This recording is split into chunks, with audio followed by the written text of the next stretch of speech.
Even if you don't believe in them, between now and the time you go, you must persuade yourself to believe in them. Yeah, because you cannot sell a product you don't believe in. And you represent the president. And therefore, you are his spokesperson.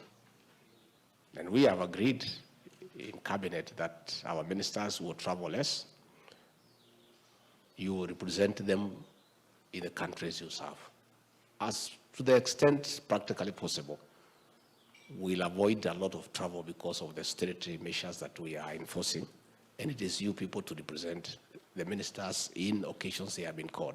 So you must believe in the plan, you must understand it, and you must have the capacity to eloquently prosecute it, because it's important that you do so. Despite the fact that we have the best tourism products in this continent, we are not doing as well as we should be.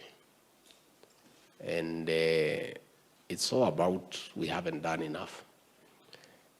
I know people feel the tourism board is not doing enough. Maybe we are not giving it enough attention in terms of marketing our destination, but it starts with you. It is you to initiate the action, and then we can be able to follow from here. We want you people to take the lead in marketing our country as a tourism destination. The Masai Mara is the 8th wonder of the world, but we are not getting as many tourists as we should be. We have Aboseli, we have the Safo, we have the Mount Kenya, the Meru National Park, but we are not yet there. We have the exotic beaches at the Kenyan coast, but we are not yet there. So it's important that even as you settle, you must come up with a program on how to market our tourism.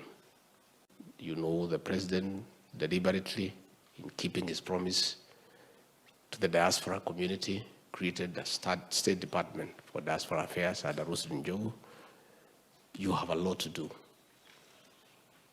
in making sure that our people in those countries are taken care of, and they are encouraged to invest back home. And you use them as a resource to help you in your leadership in the country that you are in. Kenyans are very resourceful people. And anytime I have traveled, I have met Kenyans in the country that I've traveled, and when you listen to them, you really appreciate the value of talking to them. Talk to the people of Kenya who reside there. They'll help you because they know, they understand that country, they understand the opportunities, they understand the people, they understand the traditions. You can never go wrong by engaging your countrymen in the country you are serving.